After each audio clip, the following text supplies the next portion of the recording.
February 1959. 10 experienced hikers set out for the Ural Mountains. Young, strong, full of life.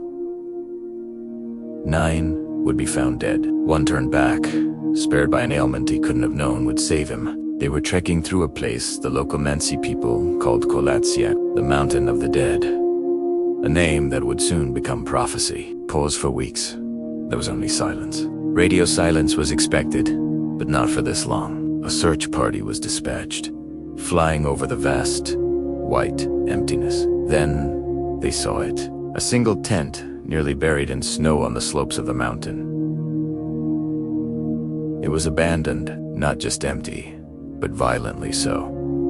The canvas had been sliced open from the inside, as if something had forced them to flee in terror, without even time to unzip the entrance. Inside the tent, their belongings were neatly arranged. Boots, warm clothes, supplies, all left behind. They had run out into the lethal cold, some barefoot, others with only a single sock. Why? What could possibly drive seasoned mountaineers to abandon their only shelter in sub-zero temperatures? The search party followed the footprints leading away from the camp, a trail of desperate, stockinged feet pressed into the frozen snow. The tracks led down the slope, towards a dense forest line. Then, they vanished. Before their final journey, the group had been documented. Photographs from a recovered camera roll show them smiling, setting up camp, seemingly in high spirits. But later images are different.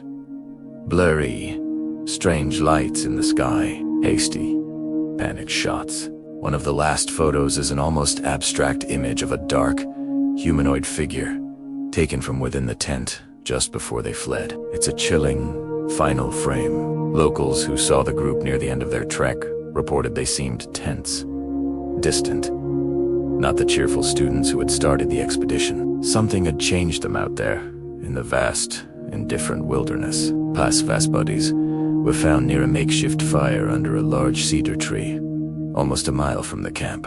They were dressed only in their underwear. The branches of the tree above them were broken, as if someone had tried frantically to climb it, to see something, or to escape something. 3 more bodies were found between the tree and the camp, in poses that suggested they were trying to crawl back to the shelter they had so desperately fled. They had all died of hypothermia, a tragic, but understandable end. But the mystery was far from over. The last 4 hikers were not found until May, after the snow had begun to melt. They were discovered in a ravine, buried under 4 meters of snow, and their injuries were horrifying. 1 had a fractured skull. 2 others had massive, symmetrical chest fractures. The force required to cause such damage was compared to that of a car crash. Yet there were no external signs of a struggle, no soft tissue damage. It was as if they had been crushed from the inside. One of the women was missing her tongue, eyes, and part of her face.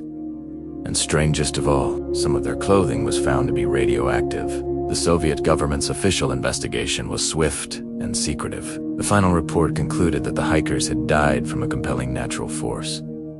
The case was closed. The files were classified. The area was sealed off for years. What was this compelling force? Why the secrecy? The official explanation answered nothing. And in its silence, it created a vacuum where every terrifying possibility could fester. Was it a military weapons test gone wrong? An avalanche that somehow left no trace? An encounter with something not of this world? Long past today.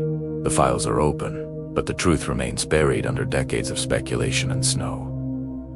The theories are endless, infrasound-induced. Panic? A rare weather phenomenon, yet none of them fully explain the slashed tent, the missing organs, the radiation, the impossible internal injuries. The mountain keeps its secrets. It stands silent, just as it did in 1959, indifferent to the questions we ask. We have the facts. We have the bodies. But the cause, the reason for their panicked, barefoot flight into the frozen dark, we may never know what they saw on that mountain. We can only know that they ran from it.